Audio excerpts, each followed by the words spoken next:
ഡൽഹിയുടെ ചിത്രം ഏറെക്കുറെ വ്യക്തമായി. ഡൽഹി ബി.ജെ.പി. ഭരിക്കും എന്ന നിലയിൽ തന്നെയാണ് ഇതുവരെയുള്ള ട്രെൻഡ്. എങ്കിലും വോട്ടെണ്ണൽ പുരോഗമിക്കുന്നതിന് ഇടയിൽ ബി.ജെ.പിയുടെ ടോട്ടൽ വോട്ടിന്റെ വോട്ട് ഷെയറിലുള്ള കുറവ് വരുന്നുണ്ട്. ആം ആദ്മി പാർട്ടിയുടെ വോട്ട് ഷെയർ മെല്ലെ അല്പം കൂടിയിട്ടുമുണ്ട്. 42-48 എന്ന നിലയിൽ നിൽക്കുന്നു. നിലവിലെ അവസ്ഥയിൽ 36 എന്ന മാന്ത്രിക സംഖ്യ, ഭരിക്കാൻ വേണ്ട കേവല ഭൂരിപക്ഷം, അത് ലീഡ് നിലയിൽ ബി.ജെ.പി. മറികടന്നിട്ടുണ്ട്. ഏറ്റവും ഒടുവിലത്തെ ഡിജിറ്റ് നമ്മൾ കാണുകയാണെങ്കിൽ 40-ലധികം സീറ്റുകൾ, 45 സീറ്റുകളിൽ ബി.ജെ.പി. ലീഡ് ചെയ്യുകയാണ്. 42 സീറ്റുകൾ, ഏറ്റവും ഒടുവിലത്തെ അപ്ഡേറ്റിൽ 42 സീറ്റിൽ ബി.ജെ.പി. ലീഡ് ചെയ്യുകയാണ്. അത് 41 കുറയുന്നു. 41 സീറ്റിൽ ബി.ജെ.പി. ലീഡ് ചെയ്യുന്നു. 29 സീറ്റിൽ ആം ആദ്മി പാർട്ടി ലീഡ് ചെയ്യുന്നു. കോൺഗ്രസിന്റെ ലീഡ് നേരത്തെ 2 സീറ്റ് ഉണ്ടായിരുന്നെങ്കിൽ ഇപ്പോൾ ഒരു സീറ്റിലും കോൺഗ്രസ് ലീഡ് ചെയ്യുന്നില്ല. 29 സീറ്റുകളിലേക്ക് ആം ആദ്മി പാർട്ടി മെച്ചപ്പെടുത്തിയിരിക്കുന്നു. എന്നാലും 41 സീറ്റുകളുമായി ബഹുദൂരം മുന്നിലാണ്.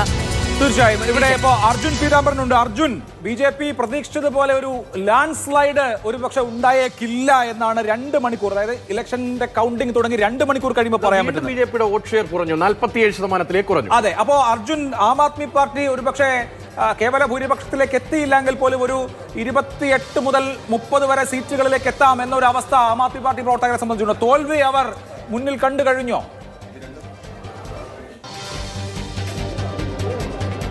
ഒരു തരത്തിലും ആം ആദ്മി പാർട്ടി പ്രതീക്ഷിച്ച ഒരു റിസൾട്ട് അല്ല ഇപ്പോൾ വന്നുകൊണ്ടിരിക്കുന്നത്. അവർ ഒട്ടും അതിൽ സാറ്റിസ്ഫൈഡ് അല്ല, അല്ലെങ്കിൽ അവർക്ക് സാറ്റിസ്ഫാക്ഷൻ ഇല്ല എന്നുള്ള കാര്യം വ്യക്തമാണ്. കാരണം നോക്കൂ, ആം ആദ്മി പാർട്ടി ആസ്ഥാനത്തിന് മുന്നിൽ പ്രവർത്തകർ ആരും തന്നെയില്ല, പ്രധാനപ്പെട്ട നേതാക്കളില്ല. പ്രധാനപ്പെട്ട നേതാവിൻ്റെ ഒരു പ്രതികരണം പോലും ഈ വോട്ടെണ്ണൽ തുടങ്ങി 2 മണിക്കൂറായി വിജയപ്രതീക്ഷ പങ്കുവയ്ക്കുന്നതായിട്ടോ അതല്ലെങ്കിൽ ഡൽഹിയുടെ ജനവിധി അംഗീകരിക്കുന്നതായിട്ടോ ഒരു തരത്തിലുള്ള പ്രതികരണവും വന്നിട്ടില്ല.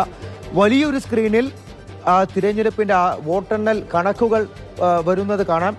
മുന്നിൽ കുറച്ച് ചെയർ ഇട്ടിട്ടുണ്ട്. ഒരു പക്ഷേ ആം ആദ്മി പാർട്ടി ജയിക്കുകയായിരുന്നെങ്കിൽ അരവിന്ദ് കെജ്രിവാൾ വന്ന് പ്രസംഗിക്കേണ്ട, അല്ലെങ്കിൽ ജനങ്ങളെ അഭിസംബോധന ചെയ്യേണ്ട ഒരു സ്ഥലമായിരുന്നു. പക്ഷേ നിലവിൽ പോകുന്ന ട്രെൻഡ് അനുസരിച്ച് ഒന്നും ആം ആദ്മി പാർട്ടിക്ക് അനുകൂലമല്ല എന്ന് തന്നെ പറയേണ്ടി വരും. ആം ആദ്മി പാർട്ടി ആസ്ഥാനം അടച്ചു കിടക്കുന്നു എന്നാർക്കും, മാധ്യമപ്രവർത്തകർക്ക് പ്രത്യേകിച്ച് അകത്തേക്ക് പ്രവേശനമില്ല എന്നവർ പറഞ്ഞു കഴിഞ്ഞിരിക്കുകയാണ്. 23ഉം 24ഉം റൗണ്ട് വരെ പല മണ്ഡലങ്ങളിലും എണ്ണാനുണ്ട്. 13, 14, 15 തൊട്ട് 24 റൗണ്ട് വരെ എണ്ണാനുണ്ട്. അതിൽ പരമാവധി ഇപ്പോൾ 5 എണ്ണമൊക്കെയാണ് എണ്ണിക്കഴിഞ്ഞിട്ടുള്ളൂ. 6ാമത്തെ റൗണ്ടിലേക്ക് കടക്കുന്നു. ചില മണ്ഡലങ്ങളിൽ ന്യൂഡൽഹി മണ്ഡലത്തിൽ 2 റൗണ്ട് കഴിഞ്ഞ് 3ാമത്തെ റൗണ്ടിലേക്ക് പോയിരിക്കുന്നു. ആ ഒരു അവസ്ഥ നിൽക്കുന്നുണ്ട്. പക്ഷേ അപ്പോഴും ഈ മെഷീനിലെ, അതായത് EVM-ലെ വോട്ട് എണ്ണി തുടങ്ങിയ സമയത്ത് വലിയൊരു കുതിച്ചുചാട്ടം പ്രതീക്ഷിച്ച ആം ആദ്മി പാർട്ടി കിതച്ചുകൊണ്ടാണ് മുന്നോട്ട് പോകുന്നത്. ഒരു തരത്തിലും അവർ പ്രതീക്ഷിച്ച ഒരു ഫലമല്ല, സൂചനയല്ല ഇപ്പോൾ വന്നുകൊണ്ടിരിക്കുന്നത്. അതിൻ്റെ അമർഷം പാർട്ടി പ്രവർത്തകർക്ക് ഇടയിലുണ്ട്, നിരാശ നേതാക്കൾക്കിടയിലുണ്ട്. പ്രധാനപ്പെട്ട നേതാക്കളടക്കം ഇപ്പോൾ പിന്നിൽ നിൽക്കുന്ന ഒരു അവസ്ഥ. അരവിന്ദ് കെജ്രിവാൾ മുന്നിലാണ്. പക്ഷേ അപ്പോഴും അതിഷിയും സൗരഭ് ഭരദ്വാജും അല്ലെങ്കിൽ ഗോപാൽ റായും പോലെയുള്ളവരൊന്നും പ്രതീക്ഷിച്ചൊരു കണക്കല്ല ഇപ്പോൾ വന്നുകൊണ്ടിരിക്കുന്നത്. ബി.ജെ.പി. ലക്ഷ്യമിട്ട അവരുടെ തിരഞ്ഞെടുപ്പ് തന്ത്രങ്ങൾ, അവരുടെ ആശയങ്ങൾ കൃത്യമായി കുറിക്കൊള്ളുന്ന രീതിയിൽ അവർ പ്രചാരണം നടത്തി. അത് ആളുകളിലേക്ക് എത്തി. ആളുകൾ ബി.ജെ.പിയുടെ വാഗ്ദാനങ്ങൾ സ്വീകരിച്ചു.